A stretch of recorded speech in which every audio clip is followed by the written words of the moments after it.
But I'm really interested in presidential rhetoric, right? And there's contextualizing and recontextualizing, and just showing some different footage. Not so much that I'm trying to say something, but really interested in the use of rhetoric and poetry for power, right? And to me, it's kind of like going straight to the horse's mouth. Like, what are they telling us? And oftentimes, you hear these speeches and you just feel like there's this doublespeak going on. You feel like there's a between the lines that you should look for, and that's they're out there. Oh, this is the big world leaders telling us. What are they going to say? There's a bent in politics where always there's an undercurrent. Depending on who it is you're talking to or who it is you're trying to avoid with particular subject matter, you use diptych shifts within your work. So like speech writers for the president. Dirty little secret. They kind of write in iambic pentameter because the rhythm actually keeps people's attention. They take into consideration how people listen. Oh, interesting. Yeah. Yeah. So then you would think it's just some guy going, what would make the president sound cool? Yeah. Right. Now, there's actually some super well-educated people whose focus is how people respond to speech. Yeah. And I mean, they work in corporations and advertising and just about everywhere. Ben Stein is one of those guys, right? Exactly. Like we very well, most people don't know, but that's part of his humor and appeal is that, he knows the magic recipe for speech to get people to like. Right. And how interesting, though, that he places upon his persona that I'm Ben Stein, I don't do speech very well, right? Yeah. But he's doing the perfect thing, He's right? actually an expert. Yeah. Or that he's a messing robot. with you. Or he's a robot, maybe, yeah. And, just recontextualizing and showing those things and like I said, there's this kind of in between the lines thing that I think that there is to be found, and in some way, I wanted to ride the line between like, is this an art piece? Is this conspiracy video that is very popular? Is this just a political doc somehow? And throwing something together. It was the music on there was actually Fumio doing some great upright bass and effects and stuff. So it gave it kind of like this eerie aspect to it. But Maestro Fumio, great work.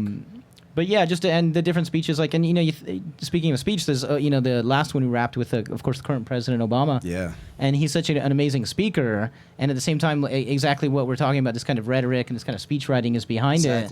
And we rolled with the end of that, showing him speaking with like the planets. To me, it was like showing those together for some reason. It's just such a powerful, and how that affects us, psychologically. I remember being very young and watching Reagan and later in college watching Clinton. I remember being in college, like, just getting drunk in the dorm or whatever and studying. Bill! And seeing Bill Clinton come on TV and just being like, oh, Bill Clinton speaking. And there's something about that, the rhetoric and the speech that's just Bill magic. Clinton's magic power. He was so appealing in a way that it wasn't so much that he had this massive appeal. He was certainly whitey of all whiteys. But he had this relatability to him because he was a Southern boy, and it's really like... Right. Deceptive demeanor, because I don't think a lot of people got that. Clinton is actually quite a shark. He knows how to get in there and go for the kill. Like the man as a lawyer was known for blood. He was no joke. Slick Willie was a beast when he wanted to be, but he had the ability to like just disarm you with his persona and the way that he eloquated. Well, and most presidents, all presidents have that, right? Like you'd say that too about George Jr., right? Like Well, and I think the good old boy, like Southern. Well, no, that's relatable. That's what's cool about the video is that you get the sequence of all of these guys being these eloquent speakers, but they're saying the same thing. Yeah. They're saying a lot of things that are like double speak. You're just like, wait, that makes no sense. You look at George Bush and line him up with LBJ. Right.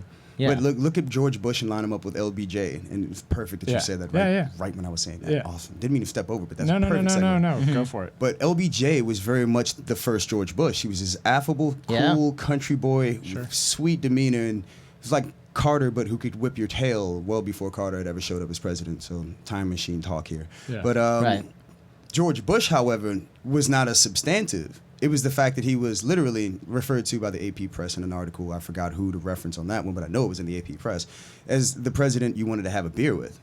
Oh, yeah, I remember hearing that, yeah. So it was really easy to look past the lack of filler in his content. Like, I personally, being a Southern boy, I'm used to, like, the really, really good meaning guy who's still going to sell you shite.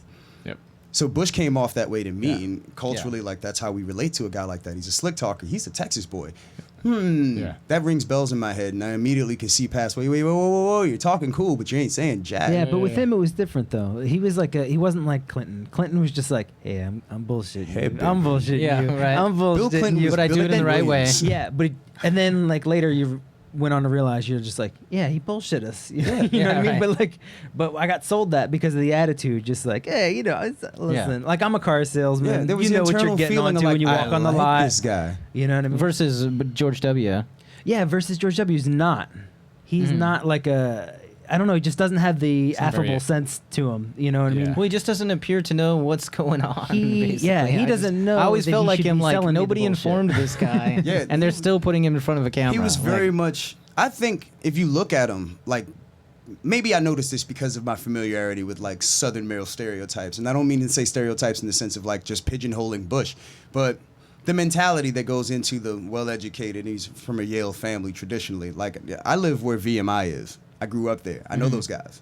University of Richmond is not too far away from where I'm from, and we had a rowing team in our high school. I know that persona. I saw that in Bush, and you could see midway through, yeah, he didn't know jack on the way in, but he started to figure out very quickly that he wasn't running much. You could see that like sense of like, oh hell. yeah, and where do I fit When in? 9/11 man. happened, Do I and know I my saw the locker footage. code? Thankfully, Yeah, he he seems was to- so apparent because we Yeah. wouldn't have been aware. I think, and that's really interesting. You point that out. He I seems like never he was thought about groomed that for the way. role. Yeah, he was. Well, like When he this is going to be realized- you. This is going to be your There was a job. term Yeah. And then we've got some people who are going to tell you your agenda. Yep. But you get to be the president. When he know. tried to be president independently of the people in his team, there was a time when Bush actually began to like put a little foot in Cheney.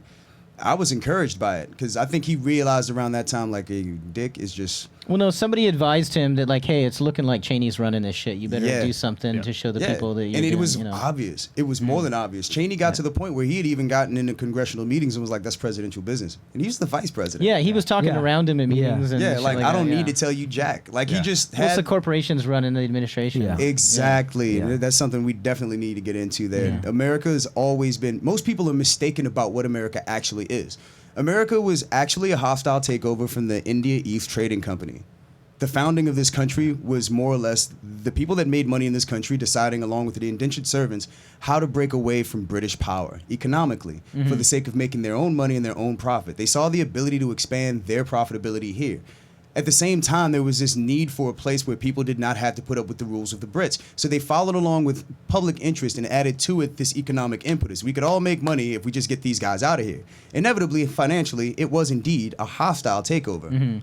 Before any of the talk of freedom and what it means to be in America, that was much later. We don't really pay much attention to the argument around the Constitution. Yeah, well, and quite literally the biggest, greatest, like most bloodshed, hostile takeover of all time. Exactly. basically, right? Hey, man, like And I was watching recently. I was watching George Carlin, and he was talking about the Aztecs beheading people, and how that was only 500 years ago, and like culturally, how much how long ago was like the slave trade like really ended. And that seems like 500 years is a long time, but like it wasn't. 1973 It was wasn't when the that last long ago. walking, living, breathing, fully indentured, fully chatteled servant in the United States of America was discovered. It did not end in 1863. What like? What do you mean? Like there was somebody Proclamation. closed off and Yeah, didn't. he had been well enough isolated where a man managed to keep the grandson of a slave until the What? 1970s. No shit, I never heard of that. Yes, Oh you my could God. Google it. That's the beauty of now. Google. Yeah. Thank you, Information. God, for Check your Google. sources, though, Yeah. children. Yes, Check your please. sources. Wow. please. Back check with Bing. That's not a plug, but you do owe me money. Yeah. Ding, ding, ding, ding. Exactly. In 20 minutes, I want to hear, you got mail. But a few minutes ago we were talking about George W. and leading. We're going to transition right now from the presidential video into talking to you, Tanto. But just mentioning him and is something you said just about coming up in Yale, and you're talking about George Bush and Yale and his influence and stuff, and it made me want to say into the mic like this, like real quick, like skull and bones. You went to Yale? And there's there's like this whole there's this whole like secret thing too about the like the skull and bones and all these initiations and these actually secret groups. That was when I was digging up the information to get some quotes from presidential speeches. That speech that I took that quote from Kennedy, he was talking very much about it was his address to the press right during the Cold War, and he was saying although we're a free nation, don't say any shit that could get us in trouble. Yeah, exactly. But he said it so eloquently that all the press agreed. Well, but it interesting. was honestly like talking to press like you're an entity and I want to communicate with you instead of we just own you. It was awesome. You had that clip of Roosevelt talking about there is the very real and present danger of groups of people in this country Yeah. basically taking control. Yeah. Clear as day. He warned America clearly. Like one of the best things about people from like the Fox News perspective is they claim to be historical. I love that because they don't know jack. And it's like the second that they go, that's conspiratorial. Wait a minute. What do you think FDR meant by there is nothing to fear but fear itself on his way out? He was warning you about the military-industrial complex. No conspiracy. He said military-industrial complex. Actually, just as a small correction, the FDR one was him talking about the Japanese invasion. The military-industrial complex was Eisenhower. Yeah, that guy. Yeah, and but he, 5-star general, right? Like, general of the military saying that. Right. No, I was with you, but I, we're live and everything, so we always want to make the correction. But a military general like up there saying that on his way out, as you're saying, saying, watch out for this, the military-industrial complex we've created. And he fast forward to today and look at the news and imagine Eisenhower like sitting in his. Told ya. Oh my shit. Oh, he's there. He's just like bottled up. It's just his head. No. Ike was a general. Ike is somewhere in heaven drinking scotch and screaming at yelling. Yeah, right. There's there's a whole special section in heaven for like white generals. Jesus Christ. Yes. Yeah. I don't mean that.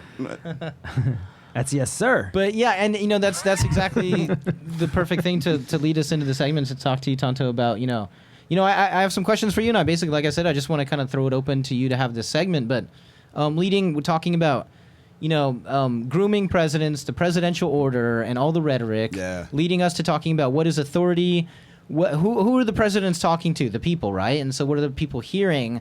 And there's this split, like it's the people and the power. There's the historical time around when they were having that conversation, which is indicative of why they needed to use such language and talk about such things in that manner.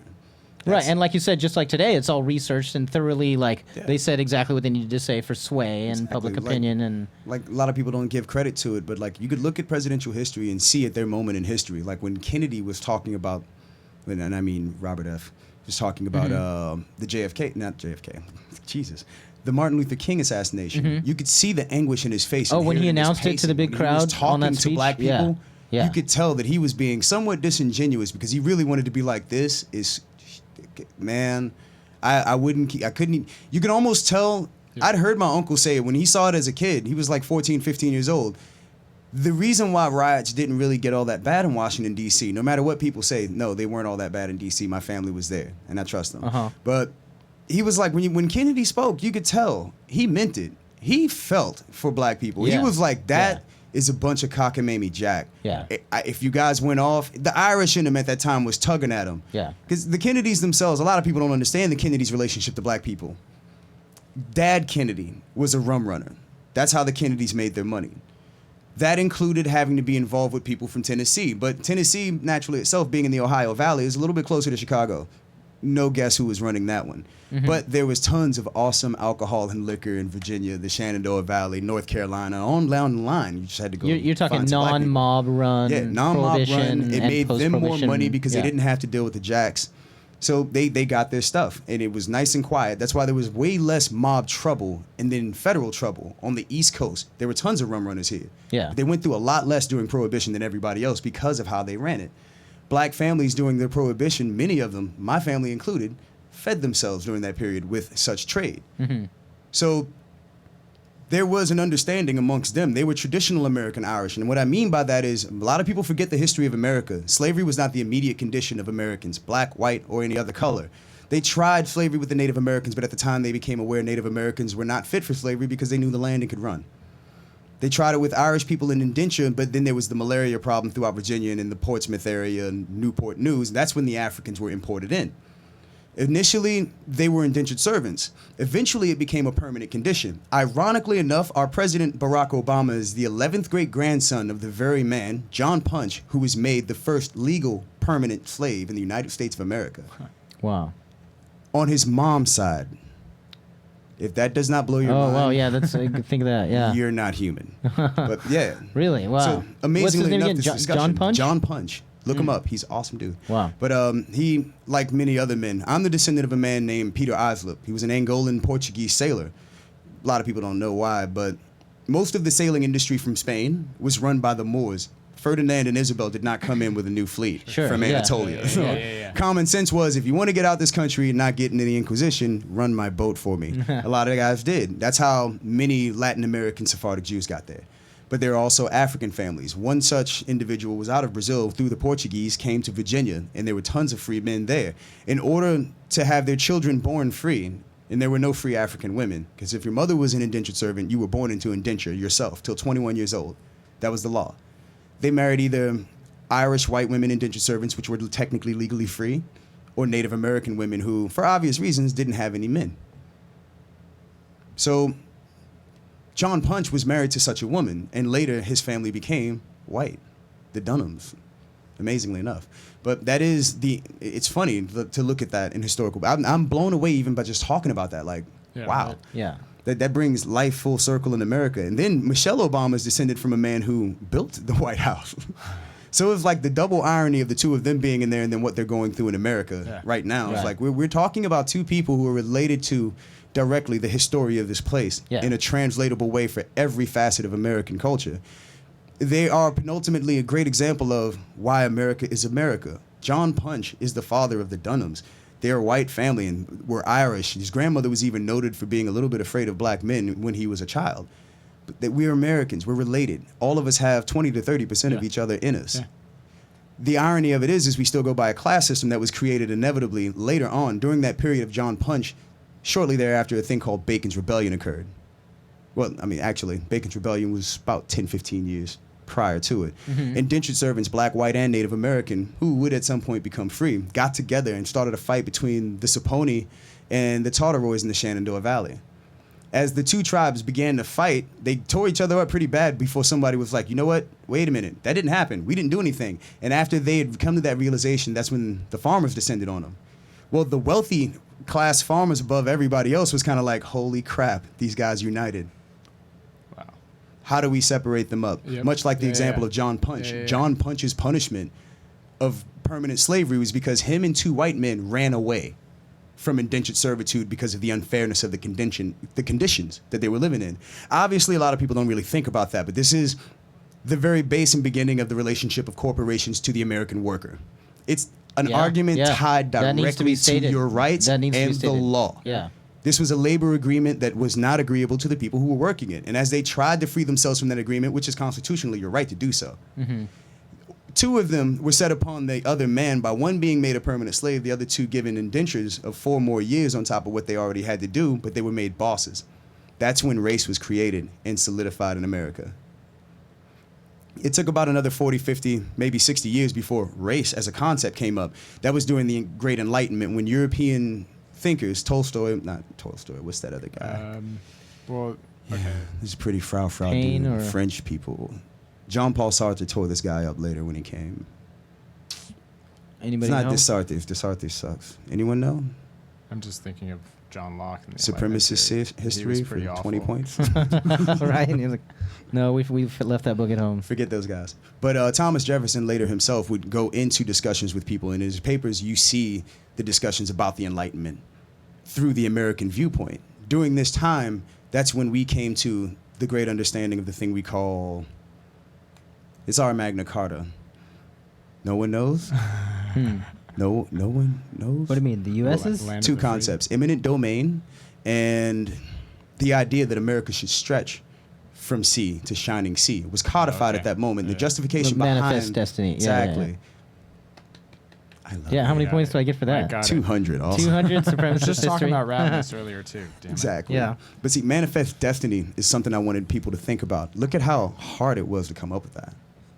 That's something we should all understand. You're talking about from the corporate perspective too, and what greater the corporate perspective way later would codify itself into the argument. Jefferson did a great deal of separating. The interesting thing about Thomas Jefferson, despite expressing supremacy, he was not okay with the idea of corporate rule. He thought that the individual person, if left the hell alone, would do just fine, and America would be great. Our government should be run by the individual person. The farmers know best that which they need. Our structure was initially set up because we did try the Articles of the Confederation. Google it and find out why that sucked. you'll also see the comparisons between then and now. And I love doing that. It's not like I don't know it really, people. I just want you to do some damn homework. Well, this also links back to our video because we started with Woodrow Wilson, and I intentionally started with him because he was one of the first to give back power to the central banks. Exactly. And so that's something that you can't have that conversation about the changes in history and Constitution it's all without talking about the banks. Exactly. And this corporate policy, and Manifest Destiny has a corporate policy of like, look at all this resource, and it's untapped basically by modern industrialized superior people.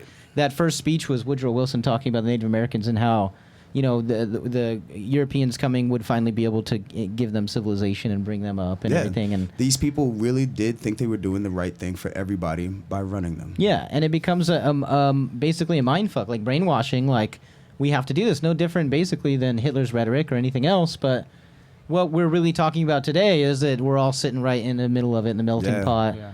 And so that leads us into the authority that defends that. So I want to ask you, a couple things, or nothing really specific. I want to bring up, we should probably talk about Trayvon Martin and that case, but just in general, like, what's going on with the abuse of force and authority and the fact that so many authorities have the ability to use lethal force. There's also the Oscar Grant murder, execution in the BART system in San Francisco. I've seen that video for the last several months, watching it on YouTube. And to me, that one really smacked me in the face back then, where I started wondering, why aren't people basically kind of rioting? I mean, and people want to argue the details of Trayvon's case and such, right? And so that's a big thing. I talk to my family, I talk to people on the streets and stuff about it, and everybody wants to have that conversation about the details, but I feel like it's always, let's have that talk, and let's put ourselves there where we really try to say, where did justice not happen? But at the same time, let's not fail to get the wider scope of, this is the 1,000th time that and that's somebody the interesting has thing been about able it. to. It's like the GOP congressman. There was one, and I dare not say his name because I don't want anyone to pay any attention to this guy if they happen to be malignant enough to believe this was the right thing to say. Yeah, at that's this a good moment. way. Just boycott them from. Exactly. But he came out of his mouth and said, "Get over it." Like, that's something that happens a lot. I've heard people in the South though that went out there. There's an immediate apathy that occurs the second that you bring up race to white people. And I say that in parenthetical terms because, honestly, by now we should all know the supremacists created the concept of white. We're all the exact same thing. We know this because the supremacists also started a thing called eugenics, which led up to much of what we have now as modern science and biology. Can you define what you mean by white, like the concept of white? Like, I want to play devil's advocate a little bit, maybe. The founders of this country had to find a way to get the disparate parts of Europe, which at that time, Google Europe, right around the time America was born. It was relatively uninhabited place. It was 36 to 39% African. There were more blacks in the South than there were whites. And they had to get more blacks in order to continue to do the work and make the money and expand the economy they wanted to do. Right. But they also had to let more Europeans in. But you had to think about what would happen if you had the Flemish, the Belgians, the Liechtensteinians. At the time, all of them were a part of what was Greater Germany, and Prussia included, which later would become Poland, and then parts of Russia as well, Estonia amongst them. At that time, that was a very tumultuous period in Europe. You could not get these people in a room without some kind of fight that had just recently happened over there coming back to here. So how do you get these people to get along? One, you could make money, you could grow. It's not the same as Europe. Well, how is it not the same as Europe? Well, in Europe, you had separate countries. There was no concept of whiteness. You all looked the same. It was just borders. Right. Well, when you get to America, now you got these red people that have been here and these black people that we brought. How do you sell the argument that this is their place and this is their place? By telling the guys that have always been disenfranchised by each other and everyone else, you're the greatest thing on the planet. Thus, whiteness was born. Yeah. So it's a concept that has no scientific meaning. It has no scientific basis. No basis. The UN itself came out in 1936 and said, yes, race does not exist. But, and yes, 1936, if most people don't remember 1932, Haile Selassie started the revelatory work that did go into finding that out later by the UN or the League of Nations, if you will. The song War by Bob Marley is literally that speech given rhythmically. Cool. But it was indicative of that phase of the world where supremacy was. Look, prior to that, supremacy gets even more stark, even more frightening. But if you look at the entirety of it in a timeline and see how it has evolved up until now, Literally what we see now in America is corporations have fooled us into hating each other's guts so badly and sold it so well because of the advent of modern marketing that some people, even though they don't consciously feel racist, are subconsciously scared shitless of black people. You watch, Well you said, get on, yeah. you just walk on Flushing and you'll watch it happen. You watch how people move to the other side of the street. Oh man, there's just even the president just acknowledged, Exactly. as his, his own experience as a black man going down the street and having car doors locked. A lot of whatever, people forgot what has happened in America, what these people with this mindset have done. And it's almost people have forgotten what supremacy was in the first place, but it was a justificatory psychological process that allowed people to continue to do what they were doing. One of the worst of the perpetrators of it was King Ferdinand of Belgium. Everyone knows how horrible Rwanda was. Yeah. In 1993 and 1994. At the time, I was in the United States military sitting there wondering why Clinton did not send us to go do that, but we were messing around in Somalia. Pirates are one thing. Genocide is a completely different thing. Right. But that was all started by the Belgians. If anyone has a bike here, I'm a bike mechanic, I'm a bike guy. Continental Tire got its start off of the rubber that was pilfered out of Belgium. Wow. If most people did not know that. I do believe in corporate responsibility. I don't buy Continental products because of their history, and they should come out with a statement saying they've broken apart from it and devote themselves to fairness, accountability. That's what we need. Yeah. But this is what these people were justifying with the concept of social Darwinism. We all familiar with that. These were all concepts thrown at the table to basically make the case for what they were doing to the entire world. During that exact same period, and this is all incredibly familiar to everyone, but they don't make the connections together. We all know how bad the Holocaust was. The Holocaust was mostly informed by the Nazis and their belief in their own superiority. Where they got their start from largely was the UC Berkeley campus in California, where eugenics was largely founded in the concept of white superiority physically was espoused. Craniometry was born there around that exact same time as well. Cases. That's right around the time that happened. Most people don't realize you have gynecology because of the rape and torture of black women. Yep. Yeah, it's Heart science was largely studied late in slavery in the South when people could literally take a slave, cut him open while his heart was still beating and see how it worked personally. And they had no bones about doing it. It was for the greater good. It was the justification. But we don't take or pay attention to 500 years of doing that. What would that do to a society? Yeah, right. You avoid a historical truth. If you look at the arguments that people make on Fox News, and I personally have made it my point as a comedian to engage people in public, I think all of you as a friend of mine have seen me in the act of doing it. Most definitely. Just to get at the heart of it. I've come to the conclusion, and by no means do I espouse myself to be a professor, but I do think it's notable by the fact that I speak as well as I do that I might be able to be aware that people lack cognitive reasoning. If you're not paying attention to fact, if you're not looking at the thing that is beyond your opinion, people have an emotional response to racism that don't even have physical consequences to racism.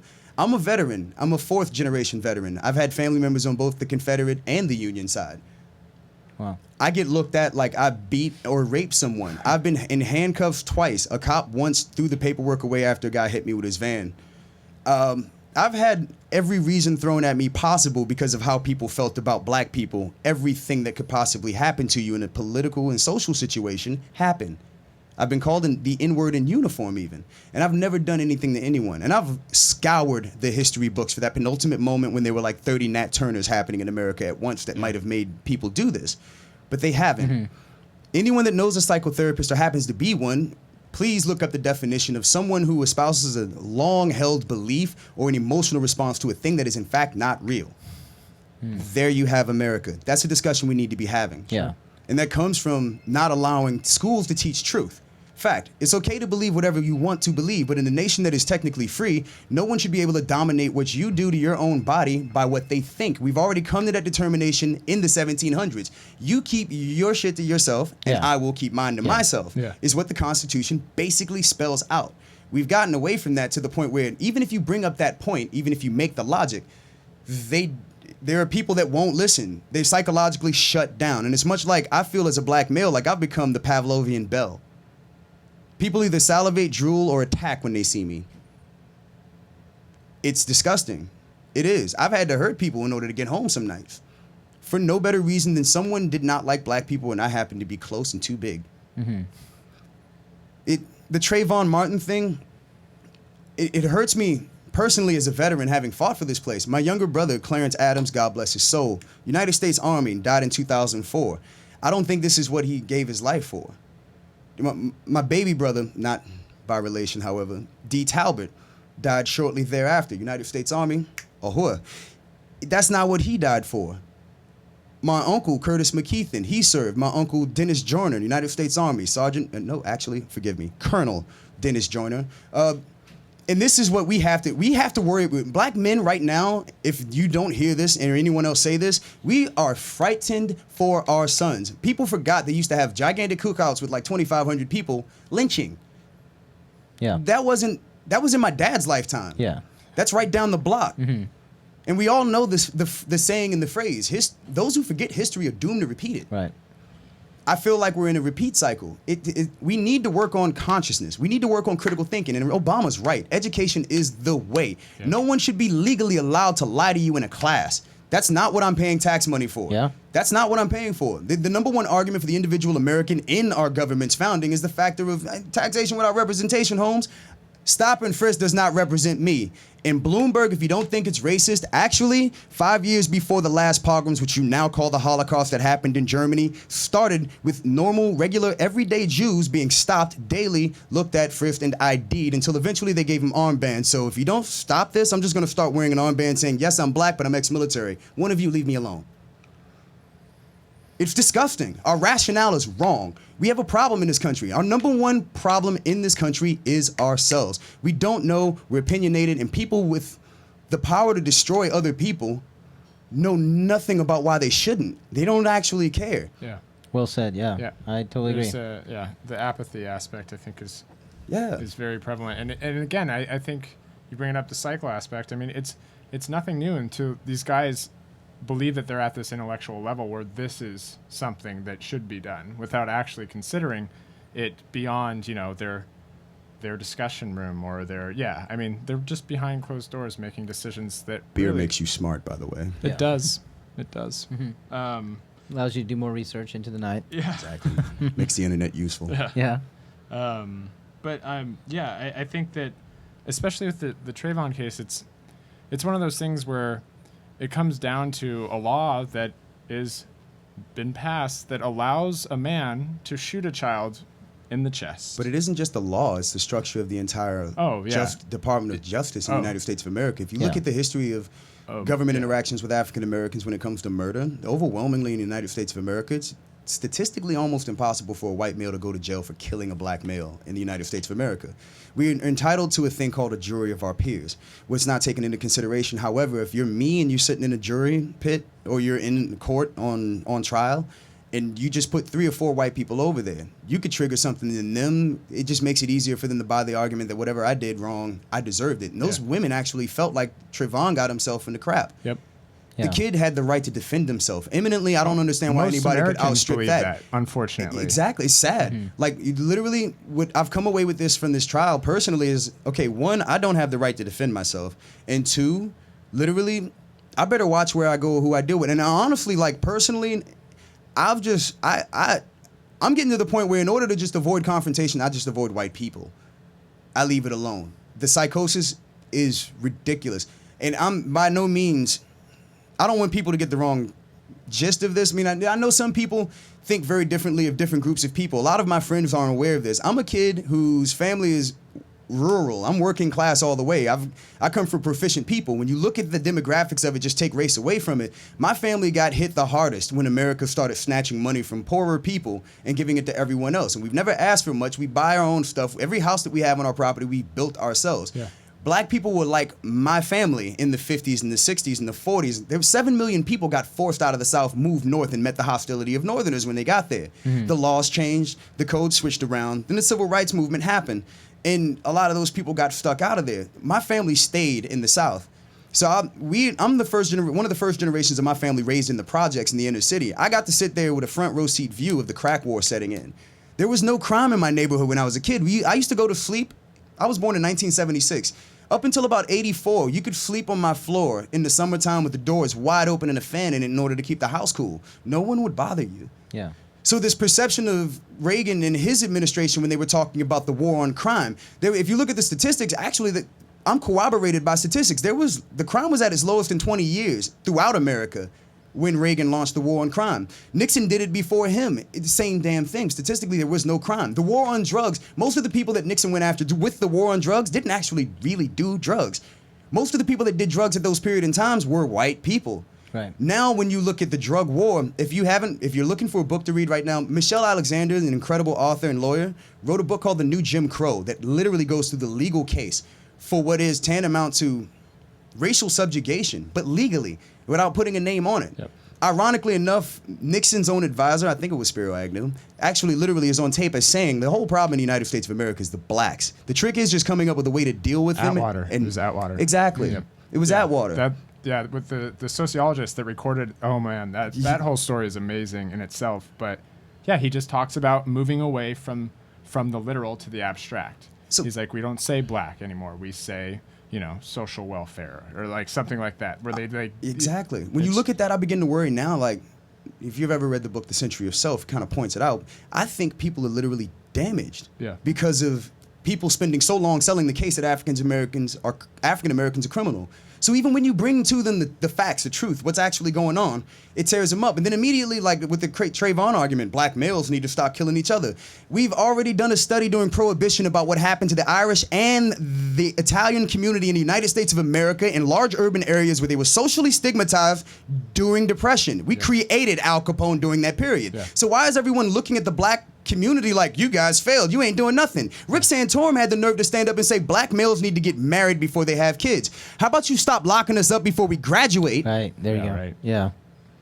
Everyone's like, yo, why don't you just go to the military? I went to the military, and I can personally tell you, no matter where you go in the military, you run into supremacists that love to tell you how you suck. Yep. So we're expected to live to this standard that is not possible for anyone else, but we're expected to do it. And the irony of it is most other Americans humbly go about their way and just live the consumer dream. But that's kind of like the sell right there. In order for America to work, you have to mess with this group of people. There's an entire economy devoted to hammering black males. And no one says a thing about it. The figures, the facts, the information, and everything laid out in front of it is pretty damn clear. We lock up more black men yearly than were held in slavery in total. We lock up five times more people it is a whole industry, than anyone else. Now, yeah. And the irony is a war on drugs, but we're not going after the people that do them. 78% of all drug users, Department of Defense and Department of Justice information, are white. And stop and frisk, going after weapons on African Americans and Latinos has largely failed because in 8 years, it's checked more people than live in in New York's metropolitan area. 8 million people checked in 5-10 years. Wow. 1% caught illegally doing anything. Yeah. Good statistics. Yeah. And what I want to know is if you know the 250s are they meeting their quota? I was just walking out of my apartment the other day, and the whole family who they were enjoying their day off on a it's block party like situation. Kids are having fun. There's like people out there just enjoying themselves, and I'm getting home with my bike, and there's just this cop just like frisking this kid, and I'm like standing there watching with my bike, and I'm like. I guarantee you this is a 250. Oh. It's got to be. And I come back out afterwards because I had to walk the dog. I bring him out, and I talk to the kid, and he's like, yeah, man, it's nothing unusual. This is what happens to me all the time. When I was a kid, we used to have to deal with a thing called jump out in Alexandria, Virginia. My Aunt Mary, God bless you, Mary, love you. Hope everything's okay down there in Alexandria. Was outside of the cookout and got tackled by cops, plainclothes cops, jumping out of unmarked vehicles with little dangly badges on that they usually kept tucked because naturally they would get wrapped up in your gun when you went to pull everything out. Not looking very Miami Vice if that happens. But they would just run out, jump out on you, and tackle your asses. You're talking plainclothes. Plain This clothes. is like military ops on the civilians. And I've seen grown men in front of their children, their wives, their family, and their neighbors stripped butt naked. And actually, the Supreme Court just made it legal for that to happen whenever law enforcement needs to do it. They can just strip you in the street. That used to just happen to black people. It's a tactic of humiliation. Exactly. Right? And people are shocked that African American males, especially the youth right now, are not only suicidal, but homicidal towards each other. It's kind of hard to love yourself when the entire world is weighing on your ass and telling you you're sucking. Yeah. So we have a case of America, in all honesty, is not a democracy and never has been. It is a very, very, very hostile majority. Yeah. It works well for I would say it's pretty heavily militarized fascist state. Seriously, cops used to wear uniforms when I was a kid. They used to walk around in stuff that looked like they were. about that. Yeah, the beat cop. We called them officers. Yeah. Because they looked like they were walking around an office. Nice. But those guys were also trained to protect and serve as civilians, and now police officers are mostly trained by military, right? Or they're ex-military. And then, no, they're not actually trained all that well by military. If you notice, New York City in the last 5 years, every time a cop has had to launch a bullet at someone, they launch a couple clips at them. Yeah. If the military teaches you proficiency because you don't waste government bullets. You're going to shoot at somebody, you can completely drop a man. And this is something that pisses me off to no end about police officers. Why are you giving guns to people that not psychologically diagnosed well enough to say that they're not bigoted, but also suck at shooting? Yeah. Wasting bullets.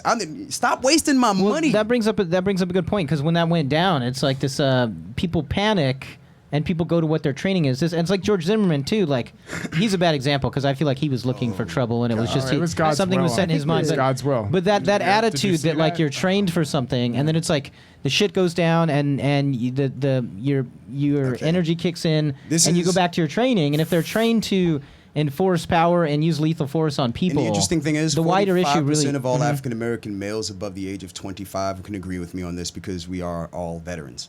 45% of us are. Bullshit. We've all had training. You don't see me walking around. And personally, most of the people in this room know I have training. And most everyone that knows me knows I have training. I don't walk around just snatching people up because I can. Part of the benefit and the beauty of military training is you learn the discipline that it takes to have that level of power. You don't just walk around. There are Navy SEALs pretty much in every municipality in town where you live. Army Rangers, Marine Force Recon.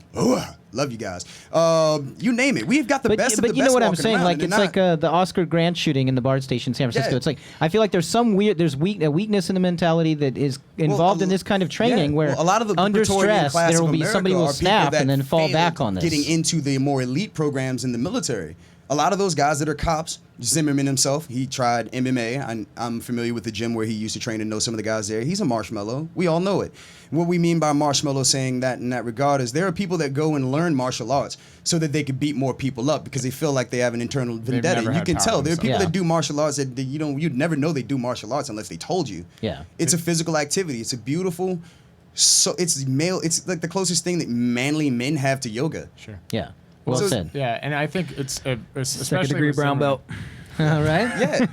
Chinese And Kempo. guys walking around talking about I do Muay Thai. Oh, I mean, There's a certain psychology that kind of comes out of everything where you see the kind of victim becomes the victimizer thing, and especially with Zimmerman, you can tell this man, like, especially with I was watching Democracy Now, and they showed this clip of this gentleman interviewing him on Fox about how he would feel if Trayvon lived, and he was like, well, I still believe that I did the right thing, and it's God's will and all this stuff. So he's very clearly notice, quote unquote, God wills it. Yeah, using that defense. we're kind of leaving that yeah. elephant out of the room with that whole discussion beforehand with the just the idea of of religion. Supremacists themselves literally believe that they are God's chosen people. Yeah. It's tied both politically and to the religion. They feel like it's their obligation to rule. I mean, like the discussion, what the president was saying in that speech. They feel like it is their job to rule other people for their own good as well as everyone's good. Yeah. And in doing Like the so, power placed upon impose them their by beliefs God directly. upon those people. Look at the argument that Christians have about what should or should not be allowed in the United States of America. First and foremost, if you're not walking out of your house and falling into a puddle of faggotry, shut the fuck up, because it's none of your business what other people do in their home, in their bedroom. It does not affect you. It does not hurt you, and it does not make God hate you. In fact, if God hated it so much, he's God. He could end it now. That's what I don't get about it. Like, why are we not having a discussion about the psychology that it takes to reach a point where you oppress people yet consider yourself a member of a free society? Sure. You feel it is your job to tell people how to live, yet you consider where you live to be free. You have to lose a lot of logical weight in order to make that determination. Yeah.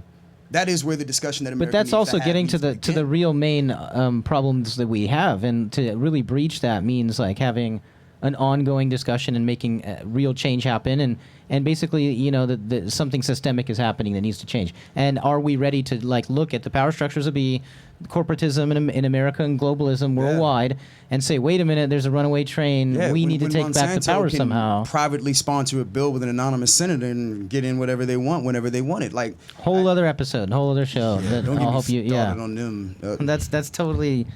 Yeah, we'll be here like a 3-hour episode, and the folks at home will be sitting there eating their GMO food. Go and get you some granola bars. You're gonna be here a while. Yeah. Snickers, man. Snickers. But Man, so I want to wrap up the segment, but basically one of the thing I want to point out is the wider issue. Is something we were talking about last night. We were hanging out.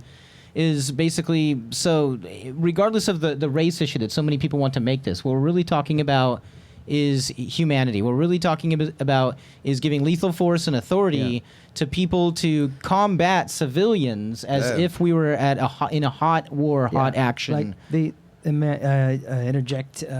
I think less of this specific Trayvon Martin case as being associated with the race. I'm not outraged at that part of it. I guess I'm just used to it, which is terrible. But that part's not shocking. Mm-hmm. The part that's shocking, let's just say they were the same race of say they're any ethnicity, but they were both the same. The fact that a man was able to stalk another human being, initiate a fight, and then justifiably murder him, and then just go walking. And then go walking free. Totally regardless of race in every aspect. That's outrageous. He started the fight, and he's the adult. And that is outrageous. And he could just ask the kid, where are you going? Yeah. What are you doing? Or would you like a ride home? How about, why don't we make America a place where George Zimmerman would have asked Trayvon if he can give him a ride home? The kid that put that on Facebook, God bless you. I am quoting that. Yeah, I remember reading that actually, yeah. We need to seriously reconsider in our heart of hearts why we feel the way we do about who we are in this country, because in all honesty, the truth of the matter is that African Americans, when you have a war, we're there. Olympics, count the medals. Babies, for God's sakes, people, 30% of your genes. I mean, look, we're Americans. We could be like if we can get that out the way and democratically, and people talk about money and business, if you let people make money and do it, there are tons of black people that want to do incredible things. Leave them alone and let them do it, and they will. We're a $1 trillion economy yearly now, despite 60% loss of internal wealth, house, money, and investments. Over the last 10 years, we are still $1 trillion. Yeah, but that's also something, $14 trillion in debt to the Federal Reserve Bank and to the wars we've created. How are we in debt? And whole other show. Every sentence is a new show. We need to get wise to what's going on and stop fighting ourselves. We are all Americans. We are intrinsically tied to each other. One's history cannot exist without the other, and the problem is whiteness. It's got to end. We need to discuss that. Supremacy cannot be involved in our government. I'm not paying for that. 40% of the United States of America are brown now. We're asking you, Mr. President, to do something about the supremacist. If it isn't spelled out simple enough, I have the right to live and defend myself. Please defend me. But here's the thing. I mean, don't you think there's also like this... I don't so much view it as though there's this big problem that somebody's not solving, as much as this is aiding and abetting the banks and the money and the militarized there's an actual, state. Like underwater fight that we don't ever see or hear about that goes on behind the scenes that'll, you try to make a move, you make blocks. I mean, a lot of people don't think about it. You think Obama doesn't want to get rid of the drug war? He's a lawyer, for God's sakes. I'm pretty sure he knows Michelle Alexander if he didn't consult her. Mm-hmm. Him and Eric Holder are close. And Eric Holder, love you, man, doing that damn job. Keep up the good work. God bless you. No matter how people feel about the guy, they're two incredibly smart lawyers. You do not think that if they could do something about the number one thing hampering African American aspirations and health, because we are physically and psychologically affected by all that happens. The George Zimmerman thing, most people don't do this. Look at gun sales right now. If you're not doing anything else after you watch this broadcast, that's always, look at gun sales, and for a moment you will feel like I do, because I know the second that the news broadcast went off that Zimmerman was set free, but then the president said something. Gun sales are going up. Yeah. And Stop and Frisk basically says that open season on black males is now open. Yeah. But we've never done anything to elicit such a reaction to us. So these are fucking serious issues, and I think that the dialogue that we're having, it needs to be ongoing, and we need to keep talking this. And this is one of the things that's going to allow us to finally identify that, hey, we are civilians. I'm probably going to get killed after this broadcast. And we're one big family. No, I'll be no. I got you. I run fast. But to end it up and to wrap one other thing, I just wanted to bring up one other quick thing, which I might have just lost. Basically, moving forward. Okay, here's the thing that I want to say. So you describe Obama. You're talking about he's a very smart lawyer in Washington.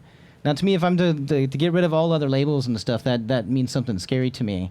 I mean, playing a devil's advocate, that's kind of what I want to ask you, is how do you view him being in the White House as a black man that lived through the history and has ties to the history that you were describing earlier, versus somebody that went through the Council on Foreign Relations and was, inducted into this system of power and elitism and the upper echelons, like... You know what I mean? There's a huge thing, and to end it on, we can't take too much. But you know what I mean? That's how I feel. Are we really seeing and this is a harsh, and again, devil's advocate, and maybe sounds like a harsh question. I hope people understand how I'm asking this, but are we really seeing the first black president, or a very useful social tool that happens to fit a mold? Yeah, and this is a question a lot of people want to ask, and a lot of people have this thing, but it's like, you know, it's past 9/11, and it's taboo that you can't talk about it. And I again reference fact and using some critical thinking and some investigative work. Try not to have an emotional reaction until you can get all the information in front of you and look at it deliberatively and consider it and talk to other people about it. But by all means, do not come to an emotional reaction. Like, I think some of it is people just see things or they hear a certain thing and the blood pulse and everything just gets pumping and they just don't look further, or it gets frustrating for them. If you look at the track record and what Obama's done since he's been president, there's clearly no reason for anyone to be worried about anything that he's done. As far as him being an elitist and being a lawyer and things of that nature, there are tons of people who are African-American professionals, and in the African-American world, we do feel a certain way about them because I'm blue-collar African-American. There's a clear social and class distinction amongst people like Obama and his wife and people such as myself. I have a lot of friends that sit on that side of the class line. We call them bougie. It's a whole nother show talking about the black world and how things roll out. Me being a multiracial male, but you know, being you're a black Native American is kind of like weird. I just look different, so people like mess with me about that. But looking at Obama from that side, there's always a little bit of suspicion in the black community at large about individuals who have that level of class or are at that level. And the power. also And happen I be tend to half think and the half. presidency and the administration, and so much is on the line.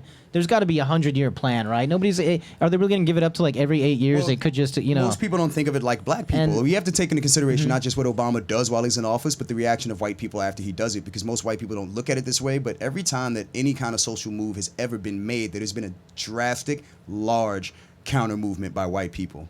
The silent majority under Reagan.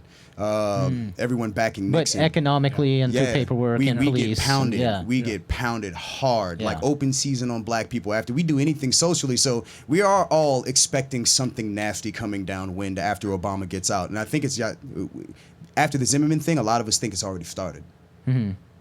Most Americans won't know that, and a lot of African Americans will disagree with me in that regard. But me and most of the people that I know, most of the people I've reached out to, and I've been reaching out on Facebook, online, talking to people in public, we do feel that coming. We feel like this is just the first little drops. The socks are hitting the floor. The shoes ain't started dropping yet. Like, it's just getting going. Okay, like my roommate is Mexican, like he's from Mexico, family's all Mexican. He actually said that to me. He was like, "It's already started. Like this. Yeah. This is a drop in This the is bucket." this is the beginning of the social backlash. Yeah. So we're bracing ourselves. Dude. Yeah, Dean's backing that up, talking about somebody he knows that he's hearing the same thing from the Latino community. I didn't even hear. I wasn't even like when I heard about the Zimmerman, like the whole Zimmerman trial. I had my own feelings about that. Yeah. People want you to be like, "Damn, how do you feel about that?" And Yeah. My response is, I'm not a product of anyone's ignorance, and I've never been ashamed to be black. You know what I mean? And I grew up in areas, and I've been places where I was supposed to feel that way. Sure. Yeah. Right. I was supposed to feel like you're in Brooklyn. And Yeah. every Yeah. time I walk around Yeah. Brooklyn now, and I'm like, dude, we're in Brooklyn.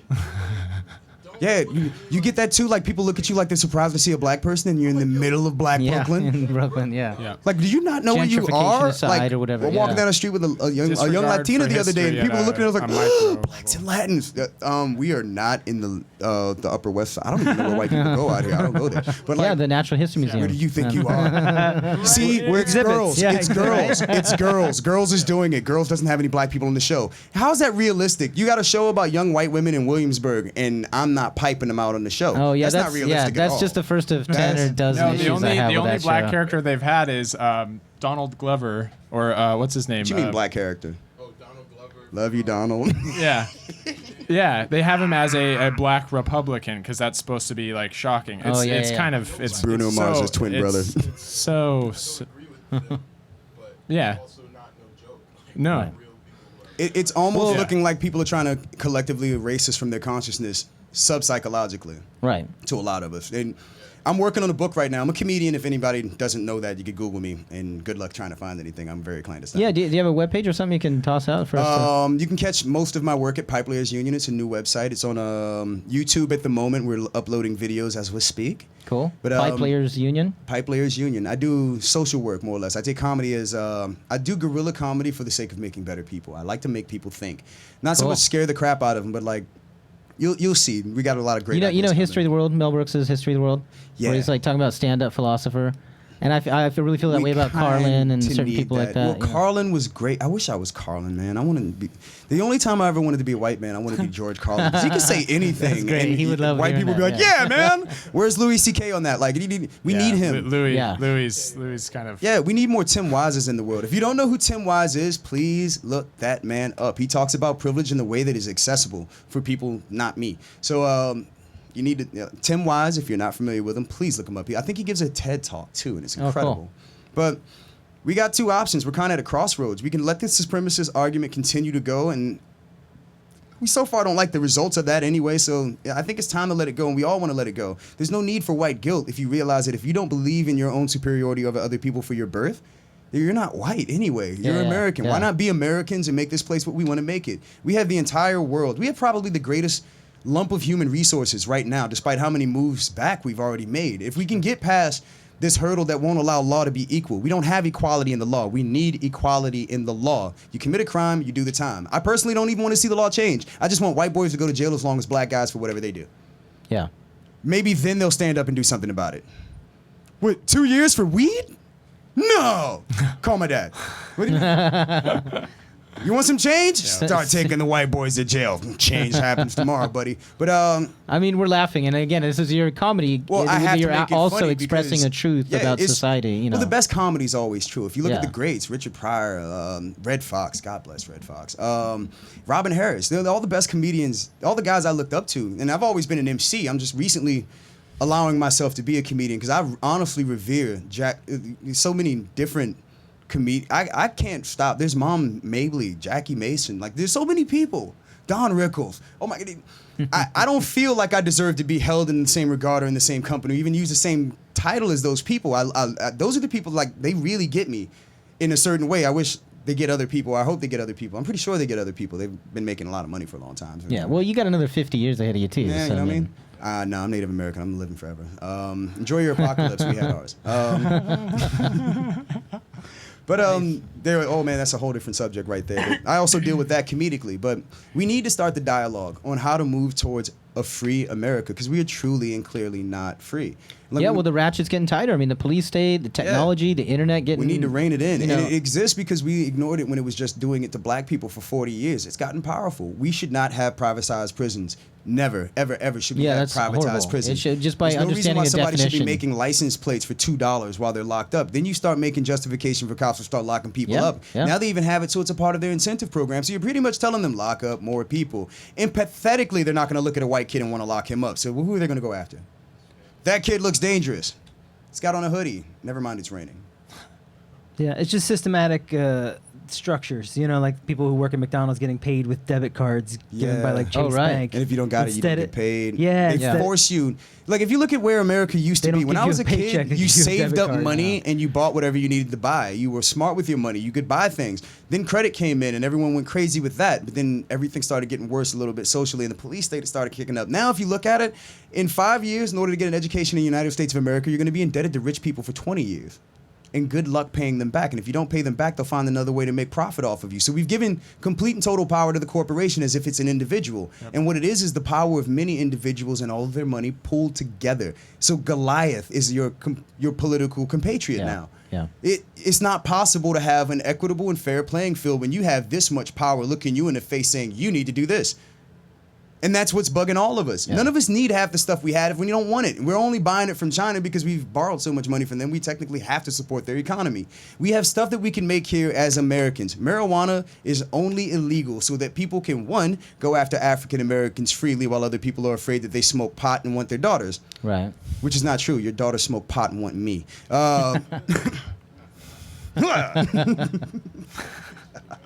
Two, DuPont didn't want the competition for synthetic fibers. We used to be the #1 importer or exporter of hemp.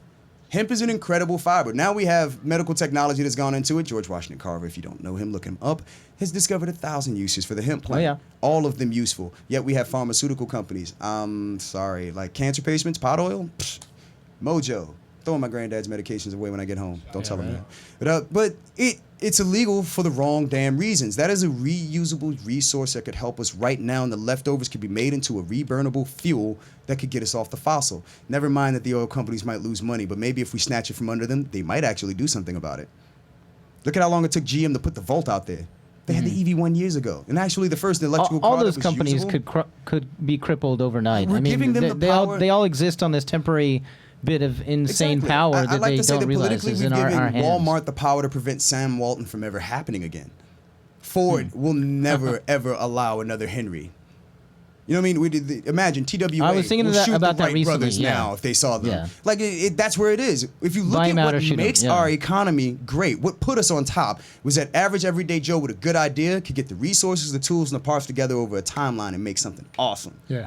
We can't do that no more. There are no more dads sitting in the garage finding a better way to make a better Chevy. The competition used to be so stiff amongst the dads in the backyards when I was a kid. Right. You would see cars backed up to each other, and every last one of my buddies is a mechanic and never have to call anybody Yeah. because of it. Yeah. And it was family time. Dad, you knew where Dad was. Dad was working on the mysteries That in was the my front dad, yard. yeah, and the guys in the neighborhood always lined up You and don't see waiting that for their anymore. car. That was my America, man. I was dying to be a part of that. Yeah. Where is that, man? Where is that? Like, Well, and in all the industries, it's taken it out of the hands of the people to do the manufacturing, We and they're need just consumers for people now. to get over the R word so that we could all get together and be like, you know what, dude? I agree. Now it's time that we agree that this is what you cannot do to American people. Yeah, yeah. We have equality of law and consistency of rights to humanity.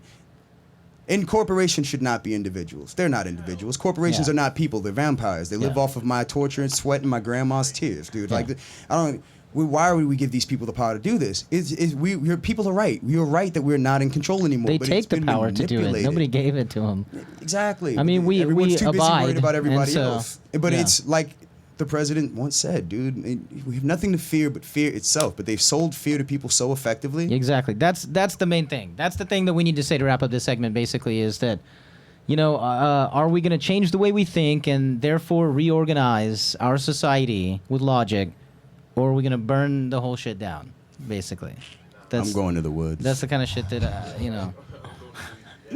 Got my So trouble. I mean, and a lot of people are talking on like rational people that before would have been like, oh, people been talking about the end of the world forever, are like getting stockpiles of water and shit in their basements now, and it's like I feel like we could really talk ourselves into a totally fucked situation in our country and even abroad. We're about there, dude. And the only thing that's going to stop that, I feel, is like rational logic and like Take a deep breath. rhetoric and things like that aside, and Segue that into regardless of education. religion and class Yeah. and race and gender and all of this, we need to really consider. We should just agree that anything that divides us is not good for us unless it hurts individual us. Like, Exactly. As long as we can agree to be, And the benefactors of I those love corporations, rednecks. that's their Like, number one thing, is the division, right? They That have keeps to them in maintain the power. division because that keeps them paid. Like I said, if you don't think someone's backing this stuff, every time Obama opens his mouth, gun companies get paid. Oh, yeah. Why? Because the people that they mainly sell their advertising to, they give their T-shirts to, they toss product to, things that they market to, literally are scared crapless of a bunch of people. And that's that just they think is domestic. If you backing consider the Obama. military-industrial complex Yeah, globally, before you it's- even get it's- into that, before you even get into that, and then you can discuss Iran-Contra and our involvement in other countries' conflicts and what we got out of that. Like, this has got to stop. Yeah. We're allowing people to go hand over fist and completely destroy the notion of democracy. But Americans have to agree to be engaged. Benjamin Franklin said it best, because nowadays everyone wants to quote a president. The most important job in a democracy is an informed citizenry. Yeah. If it is not a fact, if it is not the truth, Yeah, that's the first step. boom. If it does not work for all of us, it does not work. Yeah. Nothing benefits one group or the other group. If we allow that to happen, we'll be right back to where we are. None of us are in control. They're just appeasing one group while hammering everybody else. But don't you believe for one moment that they won't go after everybody when we give them enough power. So we either take it from them now and stop this crap. It's not like we don't have an economic impetus to do so, people. We have infrastructure that needs to be taken care of last week. Get the damn contractors back in their trucks. There's work that we can all do. There's enough work going around that we have a reasonable reason to call countries that have no work and tell them to send people over here because we got so much work to do. Well, that was the state right as the Great Depression was hitting too. There was workers Exactly. ready to work. There But was see, trucks then we ready to had- go. We had people ready to do the work. We had a president that was ready to set stuff up. And there was some nasty stuff that happened, yes. But we have better control. We have better watchdog groups. We can do it better now. And that's all we need to do is go back to the same mentality that we had before. We got stuff to do, dude. Yeah. There's no time for this argument about race, this, that, and the other. Dude, you kill an American, you kill an American. Period. Going to jail. And by the way, I hope the FBI tears Zimmerman a new win. He wants an apology from black people. I want him to come and ask for it in my face. Really? I'll have Skittles. I didn't hear that, actually. That's crazy. But no, seriously, it was That's the most crazy. offensive thing I've ever heard anybody say. Like, how do you expect an apology from an entire people? He's swallowing a lot of aggression. Yeah, right that's now. super Dude, reinforcing. like if you don't yeah. already know the mindset of this individual, and his dad's Yeah. talking about the whole problem is the black people. These people have been quietly, and his cousin came out and said it and left a statement on fucking YouTube. Dude, seriously, George does not like black people, and he talks about it incessantly. He's one of those people that he's so afraid that anything that involves pinning us up and making him feel a little bit more manly, he is down for. When he was a bouncer, he slammed a woman across a room. This man has aggression issues. Yep. Yeah. He does. He's clearly Napoleonic. That never came up during the trial. And Or when he was getting a license for a gun. Exactly. But his license is on hold right now, and his gun is going to be sitting in a nice, cool box for a little while. What was the name of the prosecutor that was also on the case of the woman who fired that warning shot to her God. husband? Oh, yeah, with- Yeah, that's Marissa. oh my God. something Oh, Corey. Yeah, she got 20 Corey, years. Yeah. Yeah. Yeah, in Florida. She got 20 20 years. years. She was the same woman on the prosecution. She was also the. Yeah, you're not legally allowed to defend yourself in Florida. But if yeah, you're they have black. the 10-20 life law, and it says if a gun is involved, and that's what they're not Automatic. using logic to look at And the cases and again, say you what get a happened in jury this of your case. Peers, You know? not you get a jury of your peers. These are not your peers Yeah. in that Yeah. jury. You Yeah. got the most afraid people that they are. I've seen personally 2 people counting the number of sit-ups I was doing during a PT. The white guy and a Hispanic guy. The Hispanic guy had 15 more push-ups than the white guy. 5 times, because we repeatedly did it just to see if there was a litmus test for it. No one believed it until a petty officer saw the footage. Literally, there's a psychosis going on here that needs to be discussed. People lose all semblance of logic. I'm speechless, but like it's to the point where I think something like the Crazies is going to happen. I don't think there's going to be a Yeah, zombie that's interesting. apocalypse. I Yeah, think no, people that's are gonna very interesting. snap and Yeah. just, Zombies berserker without being mode. zombies. It'll just be everybody on What some do you crazy think endorphin George trip. Romero meant by zombies? Yeah. Hungry, mindless consumers that think about nothing and just want what they have Yeah. coming. And then the second that you disrupt that, they're ravenous again. But they're desperate for brains. They want brains. Because they don't have them. They don't have And that's what education. they They resent don't- you for. they That's watch why they media wanna every destroy you, night. because you have fresh brains. Yeah. Oh. Yeah. So it's like we keep telling ourselves exactly what's going on here, but we need to have we need to create a consensus on the forward-moving American culture and come up with a new philosophy that involves like, dude, seriously, if it's not fact, fuck it, Yeah. because this is. I struggle for the language that will allow me to accurately describe how me and many people feel right now about what we're looking at, but it's disgusting. It's like, where do you go? Because the number one thing that most people say, and they're going to say when they see this broadcast, when they reply to it, is, oh, why don't you go to another country? As if we didn't fight for this one already. So it's like, Yeah, well said. is there Yeah, a well said. response? Is there? How am I supposed to feel? Like, I just want to go to the woods and get back to my Indian thing right now. Like, me and nature, buddy.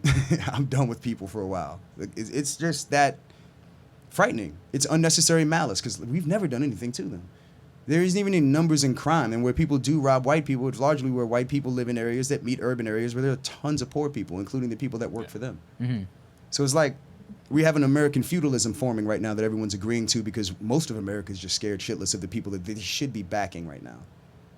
This is not about black. It's not about white. Yeah, It's about, that's exactly it. It's you the know, division of the minds division that they started yeah. has gone too far. Yeah. It is. It The is and the now. civilians in this country taking over and voting with their dollar, Yeah. deciding, all at once, we're not going to pay federal taxes right now until Oh, you start dude, listening I'm to us. afraid or to look at the Southern it- Poverty Law Center's new information this week. Mhm. I'm afraid. I'm afraid. I know what's going to happen. Yeah. I know. Like I just know. Like since 2008, supremacist groups have been enjoying better recruitment than You're the talking army. about backlash. Yeah. Yeah. But like it's to that point. Like if no one else says it, yeah, we expect backlash right now. That's all we're expecting, and we know that we have no coverage and no protection. Yeah. And it's 2013, and the first Yeah. man-made object that we created and sent out from the Earth is just leaving the solar system right now. Mm-hmm. And we can't. It's and we're talking about race and everything. Dr. Martin Luther King Jr. is of course such a great inspiration and writer for so many people. But I do want. There's always his quote that he always said, like that one speech he did. He says, we've learned to swim through the ocean like the fish. We learned to fly through the sky like the birds. But we still haven't learned to love each other like brothers and sisters. Yeah. And all this technology we have, and all the money we have, and globally and internationally, and it's not just like you say, it's not just black, white. It's No. every race in the world and the human family, and It's the fact humanity. that, Like that there's we exploitation. need to agree to move forward, dude. Like we no longer need exploitation. There's so much more to be gained from a world where we all can just do it and get down. Yeah, work together. Let's get Yeah. smart. Let's play some music and let's loosen mix, up on the let's make some dumb interracial babies light and drug chill. laws that put everybody we in could be hotter prison. than There's so Brazil many- now if we just got over race, dude. Like we could what? Brazil, Say again? We could be hotter than Brazil. Mind you, they had way more Africans. Advantage Brazil, but the Portuguese, that wasn't helping them much. Yeah, we're But, just tapped right now, right? We're oh, kind of a man, hollow we're nation hurting. that's tapped by We're the hurting. companies. But that's one thing that all the rhetoric I can think of my grandpa and all my uncles would be like, but this is America, and if we did pull our asses together and really come together for maybe the Yeah. first time. It's one thing I've always loved about New York City. It's the city of the world, right? You have the big experiment. Can the people of the world live together in one city? But it's still very And- much like I like to remind people, like they forget the 5 points. Everyone remembers Gang of New York, but they forget the 5 points. They don't realize or even have a clue. There's so many hipsters on that block. Like I took a picture of that block the other day. If no one knows the story of the 5 points, And the hipsters kind of look like the gang leaders of the time. Yeah, isn't Yeah, that They're like- amazing? fashion is How kind of leaning style back is- to that, yeah. like the mustache thing going on. Yellow I'm mad curls. because I There's can't grow there's facial a hair. Like serious I, fetish for that kind of stuff now. there is, and they don't know the stigma that they're with us dragging with whiteys. it. But they killed like 1,400. Actually, have the a black very community in fascist Brooklyn was style these created days. by that attack. It's true. fleeing that area and going Yeah, to Brooklyn. I that, mean, that yeah. created Flatbush. Like, Wow. so people were like, I'm out of here. So, Brooklyn. Yeah. It wasn't Brooklyn we go hard. It was Brooklyn we go now. We go now. We're going to Brooklyn. We're going to Brooklyn right now. These guys. Where we gonna go? Brooklyn. Why? Close to the water. Close to the water. But yeah, like I said, there's never been a history of like outward violence from African Americans. We've given everything that we've got to America. We've got nothing. So like as a culture, as much as we've got, we're baffled right now because we're very much under the impression 5-10 years ago. We're good. We're gonna move forward. And then Bush and the gang just. Yeah. A lot of people in the country were like that. We thought we were in this progressive post-Clinton Oh, state. the 90s, it was on. Yeah. It was on. I hate to say it. I was a Republican in the 90s, dude. I was making bank. Black people were just lazy to me. I literally used to be that guy. I used to feel that way. I was thoroughly conservative in my viewpoints. Then over time, like, thank God, my family's depression era largely. There's that whole, like, you want to catch a thief, follow the money. I can't get away from logic. I can't escape it. It plagues me. Like, if I believe something that is not founded, if I'm not able to argue what I think, I won't think it. I was raised on fuck what you know. And all that I found led me to be like, wow, conservatism. No, sir. And then, oh my God, Rand Paul had the nerve to be like, you know why are there no black Republicans now? Like he forgot Strom Thurmond. Like, you really don't think we know that one? And it was amazing. He was at Howard University. Wait, Ryan or Ron? Ron Paul. Ron. Dad won't ever come talk to black people. He was involved in a supremacist plot to take over the island of Dominica. Yeah, I said it. There was a government commission, and you can get the files on YouTube. You're for talking that about one. you're talking about Ron Paul's father. Dad Paul. He's a gremlin, folks. What's his name? Yeah. Jack Paul, Crack Paul. I don't know, whatever they call him. Paul guy, whatever. But yeah, Ron Paul went to Howard University to talk to African Americans and completely took the wrong approach. Like, it's clear that he thought that we knew nothing. You're at Howard. Like, he literally played Howard like he was on Sesame Like, Street. you've talking never to Mr. seen any Rogers. information before. Here's what I'm going to tell you. Yeah, like, you guys aren't being taught jack. Let me have fun with you. Why aren't you voting Republican? Come on. Like, it's, come on, man. Like, it's Triple Howard talk. University, dude. Those kids were sitting in the pews like, man, we about to form a new Black Panther party right now. Like, dude, how he got out of there without tar on his back, I don't know. Yeah, why is there no third party? Yeah, They that's shot something. all the leaders. Yeah, I was going to ask you about that. That was something. Even I remember there was this really great Tupac Shakur quote where he was talking about, Yeah. "Give me another 8 years, and as long as I'm alive, there will be a black political Okay, party." if and everyone- of course, stemming from his mother being a Black Panther and everything. And Okay. Yeah, but What- show of hands, yeah. everyone that's ever heard of Noam Chomsky. Show of hands is everyone that has ever heard of the Church Commission. Noam Chomsky. The Church wrote- Commission? Yeah, the Church Commission. It was the actual trial for J. Edgar Hoover and the thing called COINTELPRO, counterintelligence program. yeah. Chomsky wrote that book, and they had spelled it out. They were literally deliberately involved for about 35, 40 years in the dissemination and destruction of leadership and yeah. the rise of the Black Messiah and the Black community. That was the focus of the law from the FBI. yeah, So and anyone that fit nearly that category was followed, why had do a you file think by the Republicans FBI. only want you to be like was black given people shit. they've already shot? Yeah. I mean, do you think that shit's still going on today? I mean, do you know what Cat Williams going through now and I ain't what he's gonna- claiming and all that? I'm not gonna lie to you, dude. I'm as prolific a speaker as I am. I'm 37 now. Part of me is only getting so public about what I think and know now because largely I engage people in person, one-on-one. That's how I prefer to work. But I don't think it's been working. Like I've been able to reach a couple people, but at large, like I haven't really touched anybody. But at the same time, like anyone that's ever stood up, like ironically enough, we had tons of conscious hip hop in the 90s. Then it turned gangster all of a sudden. Mm-hmm. That's not because there was less conscious rappers. All of the rap groups that were around in the 90s, Native Sons, all of them, they're still around and they're bigger than they've ever been before. But literally, the system stopped selling it when white kids started buying it. They started giving them the gangster stuff. Yeah. So they developed an appetite for the super cool, super masculine. Like many a white boy has learned how to mac on a chick listening to hip hop. Naturally, they only want to hear the bone chicka bone bone from us. Like, but the second Immortal Technique comes on, you got a couple Che Guevara actor likes, and don't get me into the people that wear his T-shirts because he hated black people. By the way, if you don't know, unless you're a bigot, don't ever come shake my hand with a Che Guevara T-shirt on. Castro only, ever, or Tupac Amaru, real. You know what I mean? But we don't. There's no. We're so misinformed that people don't catch any of that. They're not looking. They're not paying attention, and people actually get resentful when you talk to them about it. So there's not any way that most people have known of in any time to be able to have a constructive dialogue consistently enough before you can reach anybody. They get a hold of you long before you get enough people to listen. All of the great hip-hop acts, all of the great R&B acts, everything that ever espoused love, unity, and bringing people together has been looked at, disseminated, attacked by groups of people that have been allowed to do so because they've been sold fear. Yeah, Tipper who haven't Gore really talking actually about heard Prince. it and heard what they're saying. And Exactly. even- They're just scared of it. And Yeah. they because they go at it that way, people that don't read any deeper and naturally and inherently trust them because of who they are, just believe it. Mm-hmm. They don't know why they believe it. I've been in rooms alone with these people and they've been, man, this, that, and the other. I don't know why that is. And I've literally thrown facts at people and they've like not been able to counteract them. Well, earlier you mentioned backlash too. There's something about this reverse backlash that I want to bring up. Like after the death of Biggie and Tupac, right? I remember being into that music and then going from there straight into like Black Star. Yeah. And I feel like in what I got from Black Star and from Mos Def and Talib Kweli after that, it's almost like that backlash. Like, okay, so that happened, but then there's this other thing, and then it's recontextualized, and it's the knowledge is taken and recontextualized and then given back out again And then told in this Waka poetic Flocka. way. And then somebody like me ends up with that album like with more insight and a little bit closer to understanding what is the mentality going on here. But then, like, and, there's and now we're always- even another decade past Black Star, so on the other side of the paradigm, in white culture, there are always going to be white kids that see and feel what's going on in black culture through the music. Yeah. The blues. A lot of people, me and my friends have this argument. I think we've had it once. I've met Dan Auerbach, great guy, incredibly talented, but he does not play the blues. And he will tell you himself he does not play the blues. The blues is black males expressing themselves during a period where they could be hung, shot, killed, or peeled open like a banana for telling you how they really truly felt.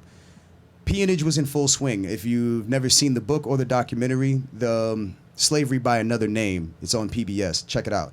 And I feel that in general, being so far removed away from trying to really empathizing and understanding that, it's like trying to understand what the concept of infinity is or something. It's like, unless you've been there, like to live as society treating you as an object where you could be brutally attacked any moment, that didn't really end. That we're still seeing that. That is the culture that has led up to the schism where we're at now. So long of seeing people go through that, feeling something but shutting up.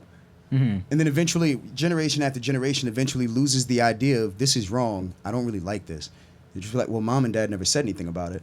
2 generations down. Well, that used to be like that, but it wasn't all that bad. No one said anything. Yeah. So like, we're there now where it's been dislocated and not discussed so long amongst the people that have perpetuated it that the other people that had the negative psychosis that allowed them to do that in the first place have just evolved it a different way. Yeah. They've turned it into a Well, it might be the issue that could actually save the entire world globally. Did you see Mos Def doing the thing on Guantanamo where he went through the... Yeah, he played it out as he was being tortured. Have them stop, essentially. Yeah. And just the fact that he would do that, and just like people saying, "Oh, Mos Def did that. Why? And it's connecting getting these to two that things, and it's point like, oh, where we're on a global level of freedom and liberty of humanity in general. Are you going to end up tortured, or are we Hip-hop going to be has free? given us the ability to reach the planet. Like, there's always a form of hip hop everywhere. And I'm hopeful in world peace and humanity because of hip hop. more so than anything, because so many people connect to that. There's an avenue open. It's like that line out of the mind that allows me to tell somebody we are trapped in here. For Black Americans, that's very much what I feel like right now. I don't know about how many other people feel. There's some people that are just like, you know what, us too. I know Tamils. I know people that are from Nigeria that live in France. I know Nigerian, Moroccans, and Algerians. Assalamu alaikum wa rahmatullahi wa barakatuh. Wa ladhikr Allahu akbar. Ramadan Mubarak. Takbir. To Muslims everywhere. Can I ask for a translation on that? What? That was just a shout out, and we should go by it. Yeah. May peace be unto you, the blessings and mercy of God, and remember the greatest of all things is the remembrance of God. Awesome. Praise. Awesome. You know, and when you scream out for takbir, praise, you know, people are like, oh, Allahu Akbar. I gotcha. So it's kind of like a Muslim rallying cry. And no, it doesn't mean blow people up. But it's just another thing. When people find out I'm Muslim after we've had an intellectual conversation, then the next question is, how long were you in jail? Oh, guys, we're going to have to talk about that now. Smart, Muslim, bean pie crumbs on the chin. You must have got that in Rikers, jail, huh? right? Rikers, Yeah, right, Rikers. No, Pelican Bay. Let me guess. Beefy got a couple tattoos and stuff. And I've never been to jail. Thank God. I run fast. They tried, though. But seriously, like this, what's at stake if we don't get into this dialogue, if we don't begin? The control of America by the individual, the way that it was intended to by our founding fathers, will disappear, because we're to the point now where, corporations, you're supposed to have a representative government. Your government does not represent you now. Like, your congressmen have... Yeah, if you're going by the founding fathers, they've already called that we need to use guns to have a revolution and break up the central bank. But That's no what one's they've told us supposed to do, have yeah. a monopoly on guns. That's the trick. People should make money off of it, but no one should be given the advantage in that regard. Mm-hmm. And that's what we're doing. We're creating hegemonious advantage. Like, the second that the business presidents get in, the first thing that they do is dismantle everything that gets in the way of business. And that's when the wolves run into the sheep. Yeah, pen. yeah. So that's about to happen, don't you think, in a couple years? Oh, God. After Like, Obama? people...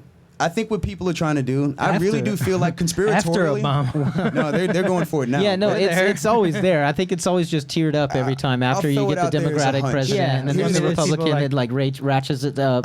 Don't call it a prophecy. Call it deductive reasoning. But I think they're going to force an incident so nasty that it scares so many people that they're going to vote Republican just to get protected. That's the general idea. we saw that once before, but Yeah. that's where we call it, and we're like, that's for the next show. All I'm saying, controlled demolition.